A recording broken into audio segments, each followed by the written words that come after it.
نحمده ونصلي ونسلم على رسوله الكريم أما بعد فأعوذ بالله من الشيطان الرجيم بسم الله الرحمن الرحيم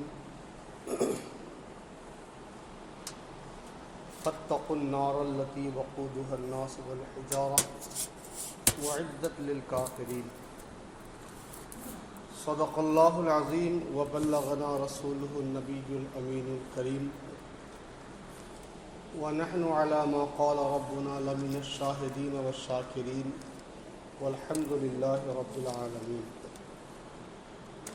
آئیے ہم آپ سب مل کر اپنے اور ساری کائنات کے مرکز عقیدت ہم سب کے آقا و مولا حضور تاجدار مدینہ سرور قلب و سینہ سیاح اعلی مکان فخر دو جہاں سرور عالم نور مجسم فخر آدم بنی آدم جناب احمد مجتبیٰ محمد مصطفیٰ ارواحنا فدا صلی اللہ تعالی علیہ وسلم کی بارگاہ بےکس پناہ میں انتہائی خلوص و محبت و عقیدت و احترام کے ساتھ درود و سلام کا ہدیہ پیش کر لیں۔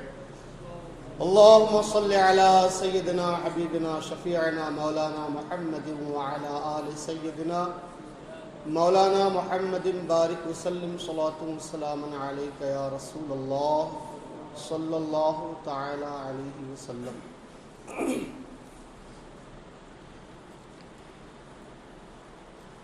پچھلے جمعہ ہم نے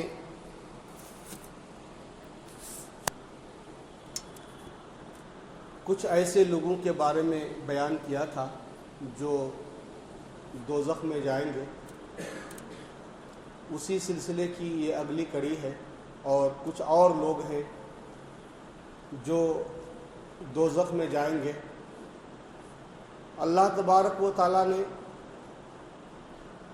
اپنے محبوب کے غلاموں سے بہت واضح الفاظ میں ارشاد فرما دیا ہے، یا ایھا الذین آمنوا قوا انفسکم واہلیکم نارا، اے ایمان والو اپنے آپ کو بھی اور اپنے گھر والوں کو بھی دوزخ کی آگ سے بچاؤ۔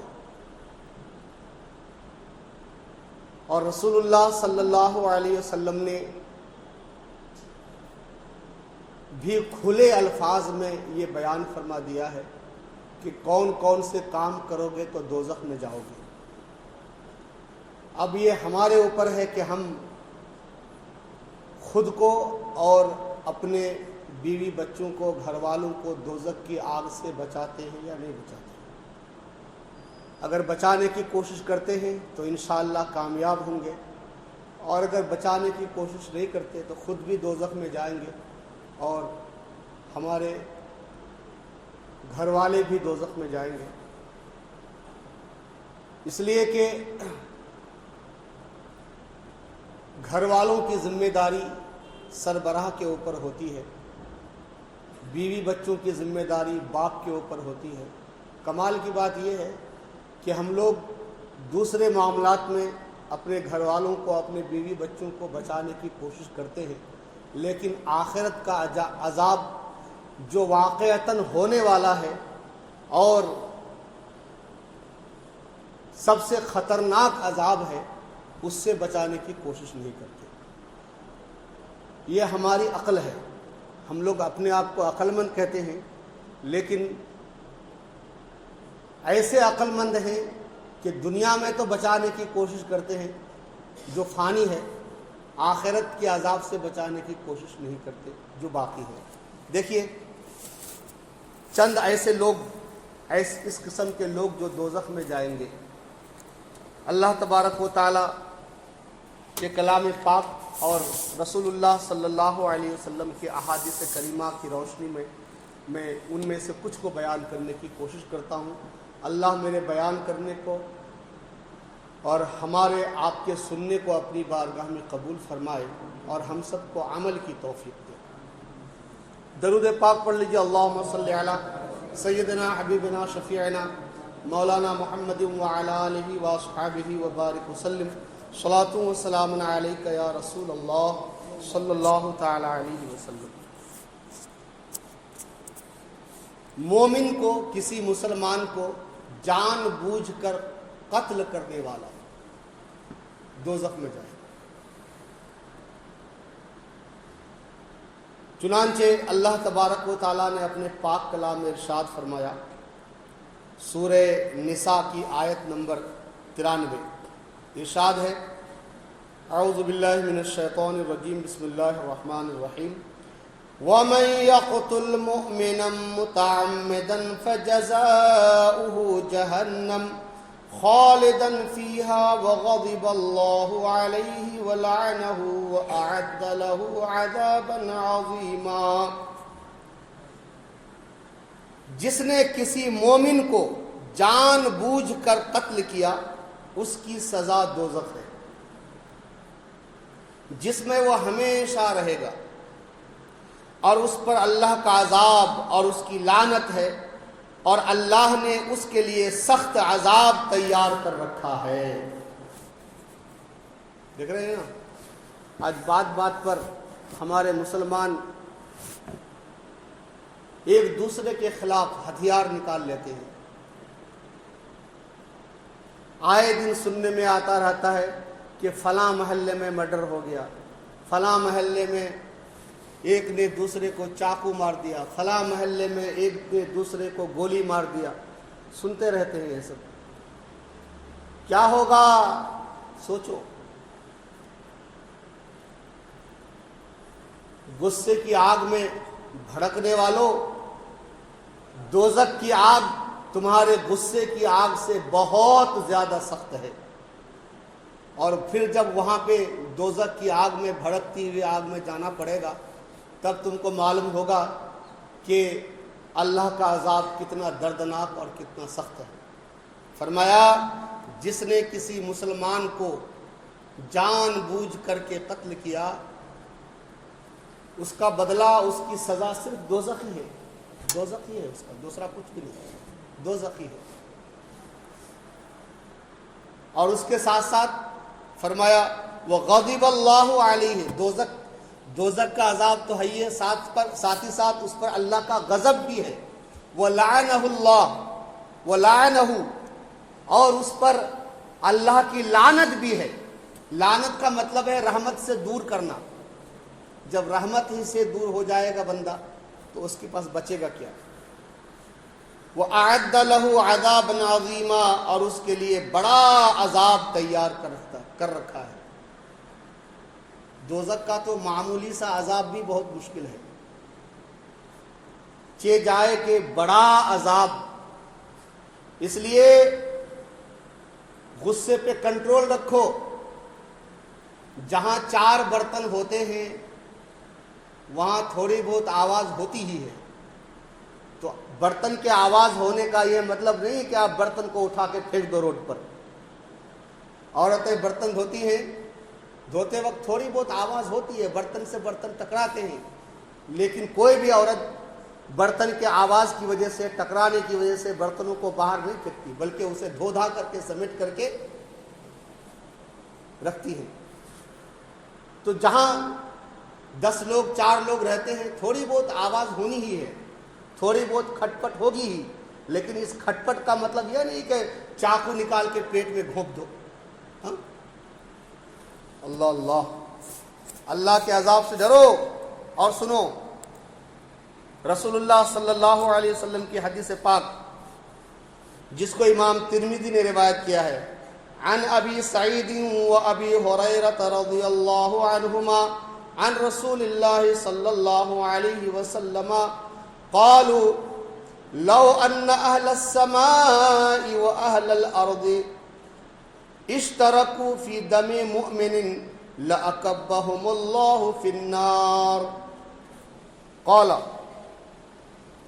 حضرت سیدنا ابو سعید خدری اور حضرت سیدنا ابو ہریرہ رضی اللہ تعالی عنہ سے روایت ہے کہ رسول اللہ صلی اللہ علیہ وسلم نے ارشاد فرمایا، اگر آسمان اور زمین میں رہنے والے ساری مخلوق، جنات بھی، انسان بھی، فرشتے بھی، سب کے سب مل کر کے ایک مومن آدمی کے قتل میں شریک ہوں تو اللہ تعالیٰ ان سب کو منہ کے بل دوزخ میں ڈال دے گا۔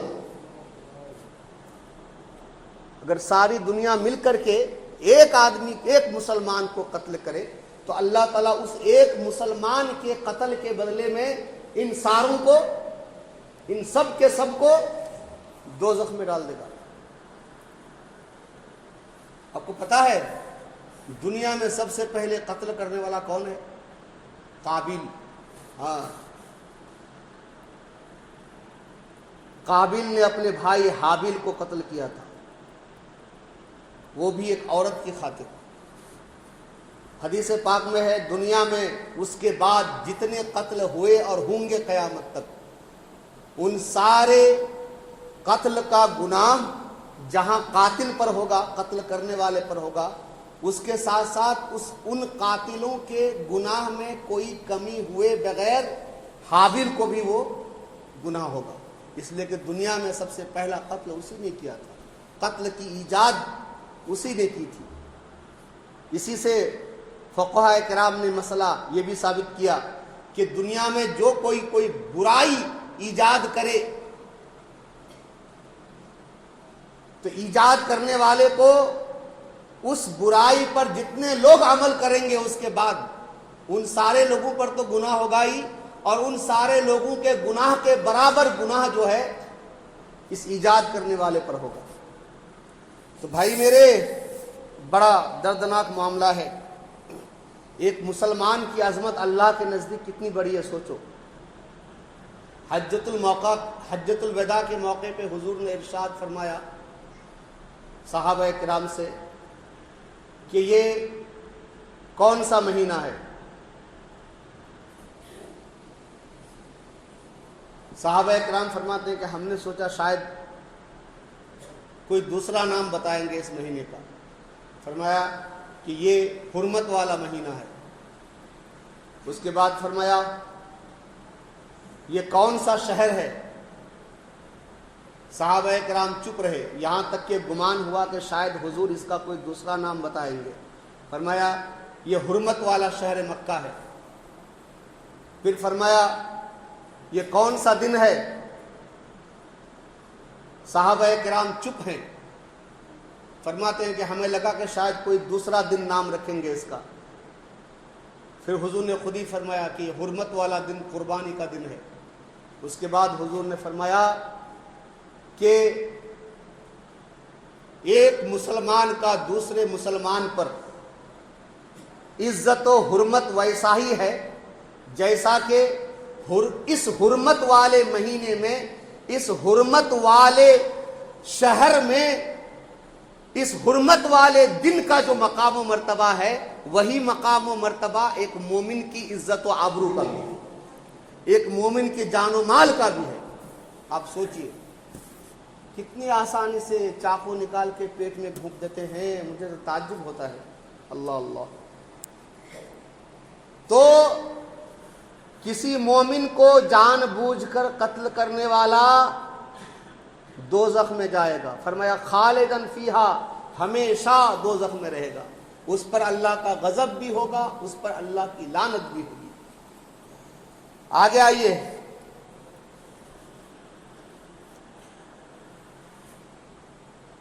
جب کفر و اسلام کی جنگ جاری ہو، کفر اور اسلام کی، مومن اور کافروں کی جنگ جاری ہو تو اس جنگ سے پیٹھ پھیر کر بھاگنے والا مسلمان بھی دوزخ میں جائے گا۔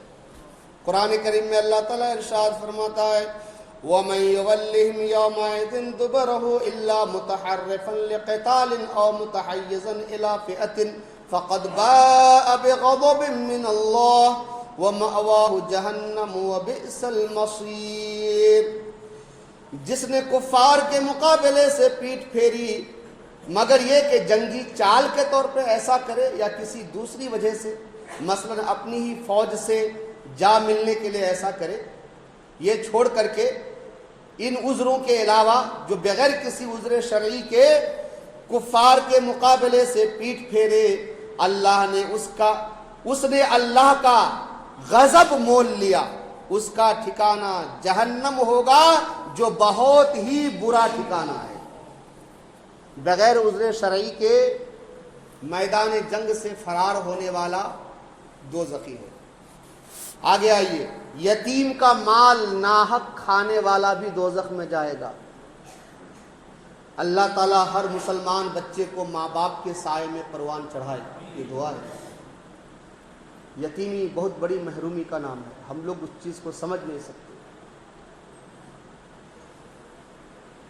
بچے کے لیے جتنی ماں ضروری ہے اتنا ہی باپ بھی ضروری ہے، اور جتنا باپ ضروری ہے اتنی ہی ماں بھی ضروری ہے۔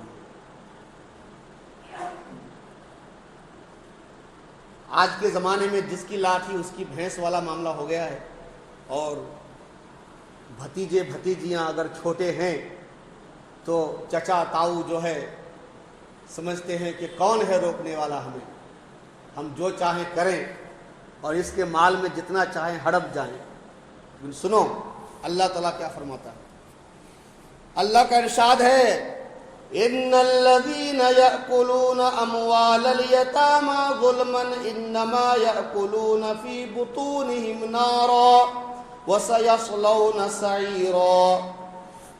جو لوگ یتیموں کا مال ناحق کھاتے ہیں، حقیقت میں وہ اپنے پیٹ میں آگ ہی بھرتے ہیں۔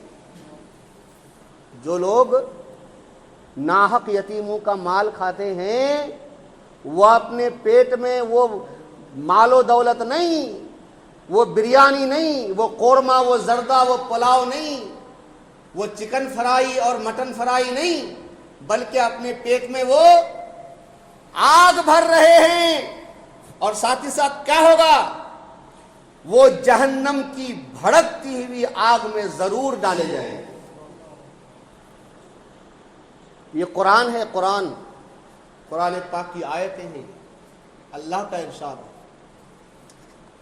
کسی غلط فہمی میں نہ رہیں کہ کون ہے میرا ہاتھ پکڑنے والا، کون ہے مجھے روکنے والا، کون ہے مجھے ٹوکنے والا، ہے نا۔ اللہ تعالیٰ فرماتا ہے ان بطش ربک لشدید، تمہارے رب کی پکڑ بہت سخت ہے۔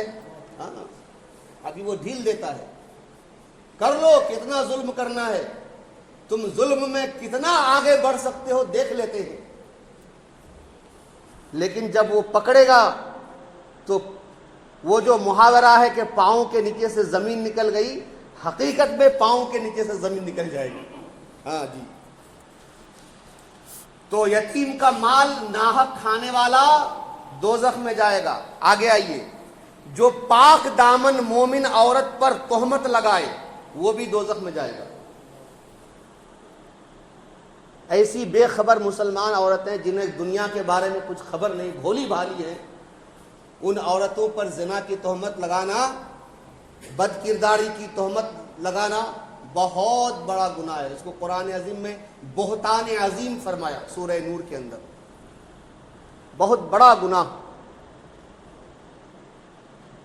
کسی کی بہو بیٹی کے بارے میں گھر میں بیٹھ کر کے بات کرنا بڑا آسان لگتا ہے، اور محلے میں کچھ عورتیں ایسی ہوتی ہیں دو ایک جو پورے محلے کی خبر رکھتی ہیں۔ ہاں، کس کے گھر میں کیا ہو رہا ہے، اتنا آل انڈیا ریڈیو کام نہیں کرتا جتنا یہ محلے کا اخبار کام کرتا ہے۔ سنو کیا فرماتا اللہ تعالیٰ، ان الذين يرمون المحصنات الغافلات المؤمنات لعنوا في الدنيا والآخرة وَلَهُمْ عَذَابٌ عَظِيمٌ۔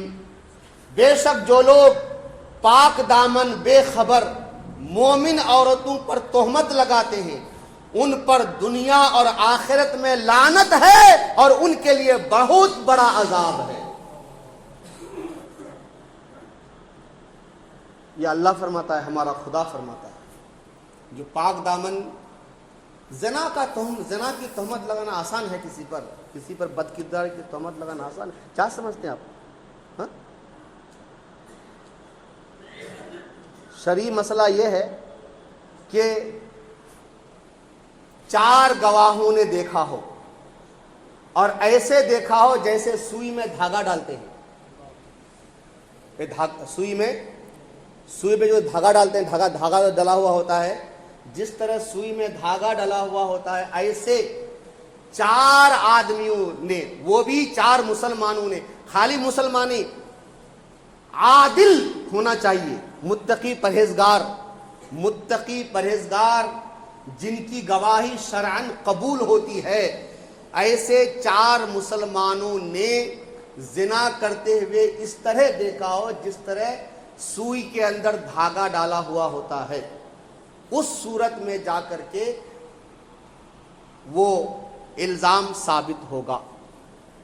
اگر 4 میں سے ایک گواہ کی گواہی بھی کمزور ہو گئی تو اب سارے کے سارے ریجیکٹ، اور ان 4 کو اب جو ہے 80 کوڑے لگائے جائیں گے، اس کو کچھ نہیں ہوگا، ان تہمت لگانے والوں کو 80 کوڑے لگائے جائیں گے، ساتھ ہی ساتھ پوری زندگی کے لیے آخری سانس تک وہ مردود الشہادہ ہو جائیں گے، ان کی کوئی گواہی کبھی قبول نہیں کی جائے گی۔ ایسا معاملہ ہے، کتنی آسانی سے کہہ دیتے ہیں، ہاں؟ آسان ہے، آسان سمجھ لیا۔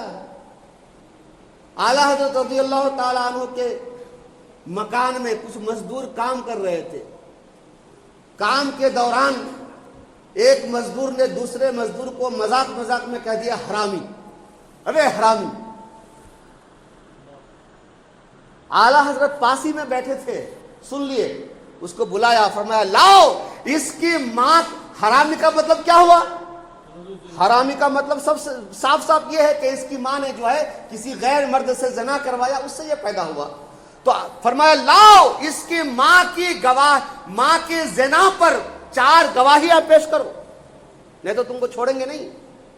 اب تو وہ ہکا بکا ہو گیا، حضرت میں نے ایسے ہی کہا تھا، نہیں، تم نے اس کو حرامی کہا، اس کے ماں کے زنا پر 4 گواہ لے کر کے آؤ۔ حضرت مجھے معاف کر دیا۔ فرمایا مجھ سے معافی کائے کو مانگ رہے ہو؟ تم نے جس کو حرامی کہا اس سے معافی مانگو۔ یہ ہے شرعی مسئلہ۔ آسان ہے کسی کو حرامی کہہ دینا، ہاں؟ کیا سمجھ لیے؟ یہ سب لوگ اس زمرے میں آتے ہیں،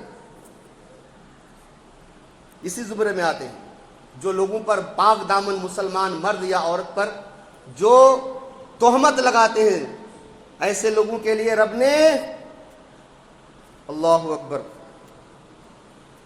بہت بڑا عذاب تیار کر کے رکھا ہے۔ نہیں، ہمیں سدھارنے کی ضرورت، خود کو بہت سدھارنے کی ضرورت ہے۔ ہم 2-4 لوگ بیٹھ جاتے ہیں اور پورے ادھر کی ادھر کی شروع کر دیتے ہیں جو۔ اچھا آگے آئیے، جو فاسق، فاجر اور بدکار لوگ ہیں وہ بھی دوزخ میں جائیں گے۔ اللہ تعالیٰ قرآن پاک میں ارشاد فرماتا ہے وَإِنَّ الْفُجَّارَ لَفِي جَحِيمٍ يَصْلَوْنَهَا يَوْمَ الدِّينِ وَمَا هُمْ عَنْهَا بِغَائِبِينَ۔ فرماتا ہے یقیناً بدکار لوگ دوزخ میں جائیں گے اور قیامت کے دن وہ اس میں داخل ہوں گے، اور وہ دوزخ سے بھاگ نہیں پائیں گے، غائب نہیں ہو پائیں گے۔ دوزخ سے فرار ممکن نہیں ہے۔ آج یہاں دنیا میں ہو سکتا ہے کہ اگر یہاں کی پولیس ڈھونڈ رہی ہے تو کہتے ہیں کہ دوسرے اسٹیٹ میں چلے گئے، یا اگر زیادہ یہ ہوا تو ملک چھوڑ کر دبئی چلے گئے، اب وہاں کہاں جگہ پکڑیں گے؟ لیکن وہاں تو یہ معاملہ بھی نہیں ہوگا نا، وہاں تو پکڑے گا جی۔ تو دوزخ سے وہ غائب نہیں ہو سکیں گے۔ اب آئیے یہ بھی سن لیجئے کہ جو نماز چھوڑے وہ بھی دوزخ میں جائے گا۔ ہاں، یہ سب سے بڑا مسئلہ یہ ہے ہمارے ساتھ۔ فجر کے وقت جو ہے اگر ایک آدمی بھی ہر گھر سے آئے تو مسجد وہاں تک بھر جائے گی۔ رضا ٹاؤن اور دوسروں کو چھوڑیے، خالی رضا ٹاؤن اور قادریہ ٹاؤن والے اگر ایک بھی آئے تو یہاں پوری مسجد بھر جائے گی۔ لیکن یہاں 2-2.5 صف، اس سے زیادہ بہت، کبھی 3 صف ہو جاتے ہیں مشکل سے، کئی کو سوئے رہتے ہیں نا۔ سنو حدیث پاک سنو۔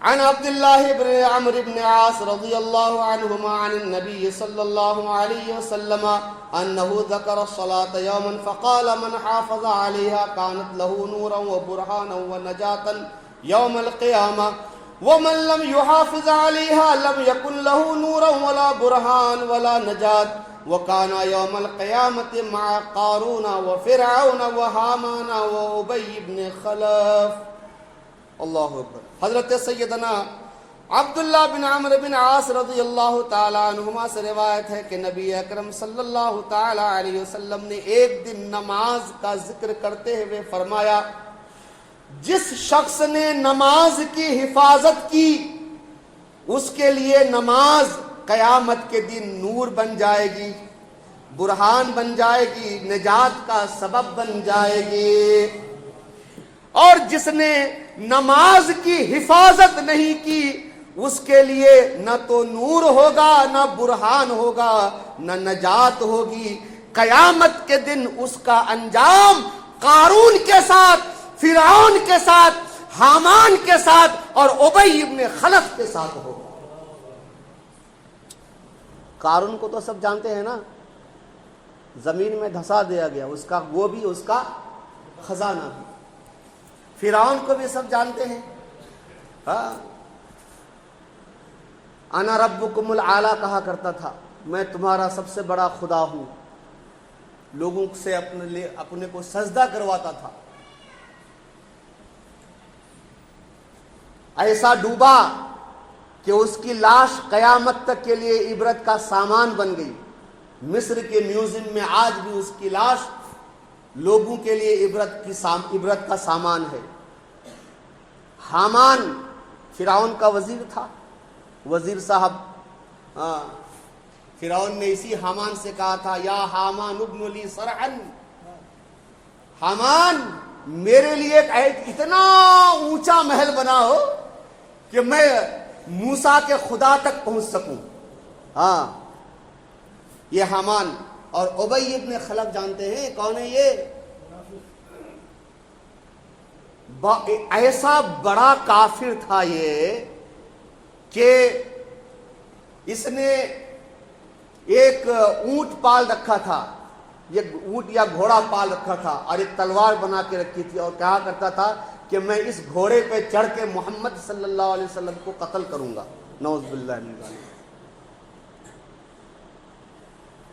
حضور نے فرمایا تھا انشاءاللہ تجھے میں ہی قتل کروں گا۔ چنانچہ بدر کے موقع پر، جنگ بدر میں یہ آ گیا سامنے، اور حضور صلی اللہ علیہ وسلم نے اس کو خالی تلوار یا نیزے کا خالی ایسے چرکا لگایا، وہ چیختا ہوا بھاگ رہا تھا۔ لوگ کہتے کیا ہوا، تھوڑا سا تو چرکا لگا ہے۔ کہا کہ تم کو پتا نہیں، مجھے یہ چرکا کسی اور نے نہیں، محمد صلی اللہ علیہ وسلم نے لگایا ہے۔ مجھے اتنا درد ہو رہا ہے کہ اگر یہ درد سارے زمین والوں میں بانٹ دیا جائے تو وہ بھی چیخ پڑیں گے، ایسا مجھے۔ پھر وہ بہت بری حالت میں مر گیا۔ ایک حدیث پاک کا مفہوم ہے کہ دنیا میں سب سے بڑا بدبخت دو قسم کے انسان ہیں، ایک وہ جس نے کسی نبی کو شہید کیا، اور دوسرا وہ جس کو نبی نے شہید کیا، جس کو نبی نے قتل کیا، جہنم واصل کیا۔ جس نے کسی نبی کو شہید کیا وہ سب سے بڑا بدبخت، اور جس کو نبی نے قتل کیا وہ بھی سب سے بڑا بدبخت۔ ایسے کے ساتھ قیامت کے دن بے نمازی کا انجام ہوگا، حشر ہوگا۔ لوگوں سدھر جاؤ، اگر تھوڑا سا بھی دل میں ایمانی جذبہ موجود ہے، ضمیر اگر زندہ ہے، تو نماز مت چھوڑو، آؤ نماز پڑھنے کے لیے۔ تم سجدے کر کے تو دیکھو، اس کی بارگاہ میں سر کو جھکا کے تو دیکھو، تم پھر دیکھو گے کہ رب کی رحمتیں کیسے تم پہ جھوم کے برستی ہیں۔ اگر ہم نے اپنی مسجدوں کو اپنے سجدوں سے سجایا ہوتا تو آج گیان واپی کی مسجد میں پوجا نہیں ہو رہی ہوتی۔ بھی سنے کہ نہیں؟ ریسنٹلی ہاں کورٹ کا آرڈر ہو گیا ہے، اور ادھر کورٹ کا آرڈر ہوا، ادھر جو ہے تہ خانے میں آ کر کے پوجا پاٹ شروع کر دی۔ 4000 کے قریب مسجدیں اور خانقاہیں اور مزارات ان کے ٹارگٹ پر ہیں۔ تو اگر ہم یوں ہی مسجد کو خالی خالی چھوڑیں گے تو ظاہر سی بات ہے کہ ان کو موقع ملے گا۔ اگر ہم مسجدوں کو اپنے سجدوں سے سجاتے رہیں گے تو انشاءاللہ کسی کے باپ کے اندر ہمت نہیں ہوگی کہ ہماری مسجدوں اوپر جو ہے غلط نگاہ بھی ڈال سکے. یہ ضروری ہے.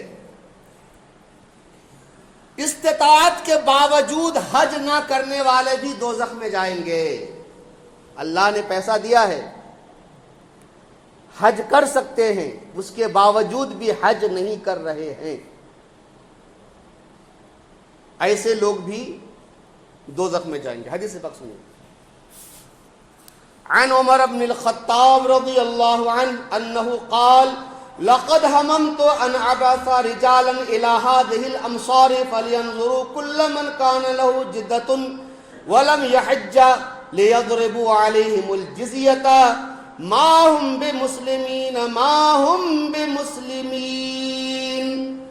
حضرت سیدنا عمر ابن خطاب رضی اللہ تعالیٰ عنہ فرماتے ہیں کہ میں نے ارادہ کیا کہ کچھ آدمیوں کو شہروں میں بھیجوں, وہ تحقیق کریں کہ جن لوگوں کو حج کی طاقت ہے اور انہوں نے حج نہیں کیا ہے تو ان پر میں ٹیکس مقرر کر دوں. جزیہ جو کافروں پر مقرر کیا جاتا ہے حکومت اسلام میں, اس کو جزیہ بولتے ہیں, ان پر جزیہ مقرر کروں.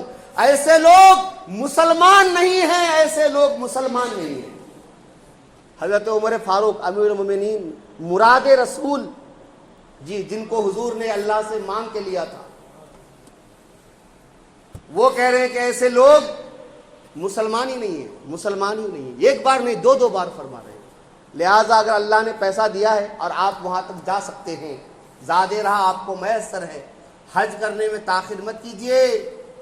ایک حدیث پاک میں یہ بھی ارشاد ہے کہ جس پر حج فرض ہوا اور وہ حج نہ کرے تو اللہ کو کچھ پرواہ نہیں کہ وہ یہودی ہو کر مرے یا عیسائی ہو کر کے مرے.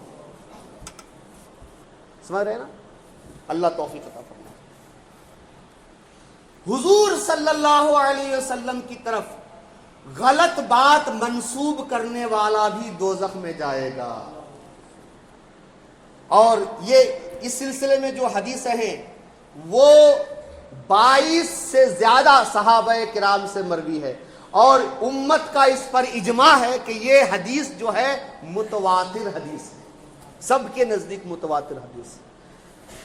بخاری شریف میں امام بخاری نے 5 صحابہ کرام سے کتاب العلم کے اندر اس حدیث کو روایت کیا. عن ابی سعید الخدری و ابی ہریرہ رضی اللہ عنہما قال قال رسول اللہ صلی اللہ علیہ وسلم عن ام سلمة رضی اللہ عنہ قال سمعت النبی صلی اللہ علیہ وسلم یقول من یقل علی ما لم اقل فلیتبوأ مقعدہ من النار.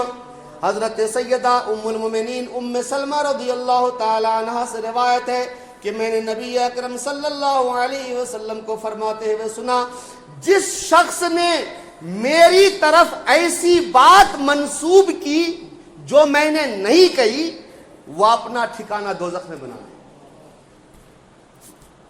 اور ایک حدیث میں جان بوجھ کر کی قید ہے, تو جو جان بوجھ کر حضور کی طرف غلط بات منسوب کرے وہ بھی دوزخی ہے. آج بڑا آسان ہو گیا ہے, بس جو آتا ہے کھڑے ہو جاتا ہے تقریر کرنے کے لیے, رسول اللہ صلی اللہ علیہ وسلم نے ارشاد فرمایا.